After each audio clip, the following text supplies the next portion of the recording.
Hello, bonjour. Aujourd'hui, je vais parler de la duchesse Meghan Markle et je vais parler de son procès. Le procès qui avait eu lieu en février dernier. Si vous vous souvenez, il y avait un procès qu'elle avait intenté au Mail Online à l'Associated Newspaper Limited, qui est la maison mère du Daily Mail. Le Daily Mail qui avait publié la lettre que Meghan avait envoyée à son papa. Si vous vous souvenez, Meghan était sortie gagnante, par exemple du droit d'auteur, droit à la vie privée, ainsi de suite. Mais le Daily Mail avait décidé de contre-attaquer et avait décidé de faire appel. Donc aujourd'hui, il va se tenir une audience par rapport à cette lettre-là pour déterminer qui a droit au droit d'auteur. Meghan Markle disait que c'était elle qui avait écrit la lettre, qu'elle n'avait pas été aidée par qui que ce soit.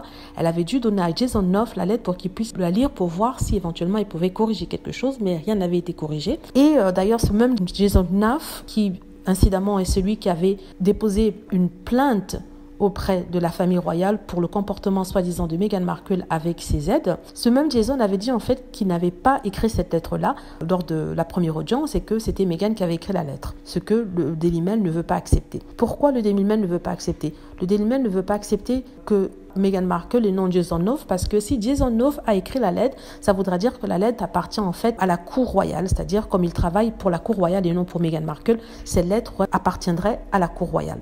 Et les droits d'auteur, les copyrights n'iraient pas à Meghan Markle. En plus de ça, il pourrait demander à ce que pourrait y avoir un procès et Meghan Markle devra venir témoigner, être face à face avec des avocats. C'est ce que le Daily Mail fait, et ce afin de pouvoir écrire encore de nombreux articles dessus. Donc, comme je le disais, il y aura une audience aujourd'hui pour déterminer quels sont les droits d'auteur qui en a droit et aussi si un deuxième procès a lieu où l'appel du Daily Mail via Associated Press doit passer. On croise les doigts pour la duchesse, on prie pour qu'elle gagne, pour que cette histoire s'arrête une fois pour toutes et que le Daily Mail lui paie finalement les millions dont elle a droit.